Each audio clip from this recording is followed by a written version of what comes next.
नमस्कार, मैं निकिता वर्मा आपका स्वागत करती हूं। उत्तर प्रदेश उत्तराखंड के हर एक कोने से छोटी बड़ी खबरों को आपके साथ साझा करने वाले today 24 news Uttar Pradesh Uttarakhand channel में। भाजपा नेता और हिमाचल प्रदेश के पूर्व सीएम जयराम ठाकुर ने कहा, मैं पीएम नरेंद्र मोदी को लगातार तीसरी बार भारत के प्रधानमंत्री बनने का यह ऐतिहासिक रिकॉर्ड बनाने के लिए बधाई देता हूं। उनके काम, उनकी मंशा और उनकी मेहनत को लोगों ने स्वीकार किया है।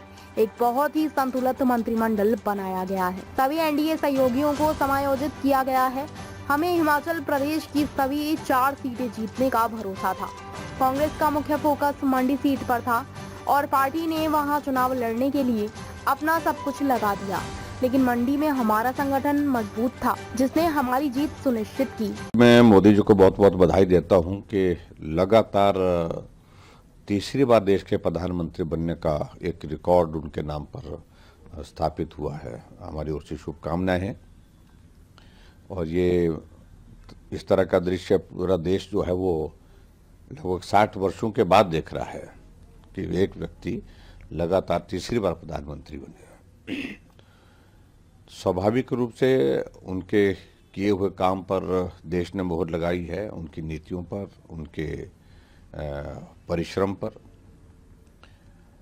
जहाँ तक वर्तमान सरकार वर्तमान सरकार बनी है, इसमें मैं यही कहूँगा कि बहुत संतुलित मंत्रिमंडल का गठन हुआ है जो पिछले कल। और वैसे भी एक बात को लेकर बड़ा साफ है कि भारतीय जनता पार्टी भले ही चाहे स्पष्ट बहुमत में भी रही, लेकिन उसके बावजूद गठबंधन के धर्म को पूरा निष्ठा के साथ निभाया है। और उस दृष्टि से अब भी इस मंत्रिमंडल के गठन के संदर्भ में अगर हम देखें तो सभी जो गठबंधन के जो हमारे एनडीए के जो पार्टनर है उनको अकोमोडेट किया है और बहुत संतुलित मंत्रिमंडल है। और जो प्रेरोगेटिव प्रधानमंत्री का है, और हम हिमाचल के रहने वाले हैं तो हमारे लिए प्रसन्नता का विषय है कि नड्डा जी जो पार्टी के राष्ट्रीय अध्यक्ष के नाते काम कर रहे हैं, उनको मंत्रिमंडल में शामिल किया गया है। मैं नड्डा जी को भी बहुत बहुत बधाई देता हूं। और हिमाचल का प्रतिनिधित्व मंत्रिमंडल में नड्डा जी के रूप में होगा, इस बात को लेकर के भी हमारे लिए हिमाचल वासियों के लिए प्रसन्नता का विषय है। हिमाचल की जनता ने चारों को जीत दी है। आप मंडी जिला के रहने वाले हैं। मंडी कांगड़ा के बाद दूसरा जिला है जिसमें विधानसभा की सबसे ज्यादा सीटें हैं। ये अटकलें थी कि मंडी लोकसभा भाजपा हार सकती है, लेकिन भाजपा जीत कर आई। देखिए, एक बात तो हम पहले से ही बड़े स्पष्ट थे कि हिमाचल प्रदेश में चारों सीटें पर भारतीय जनता पार्टी जीतेगी।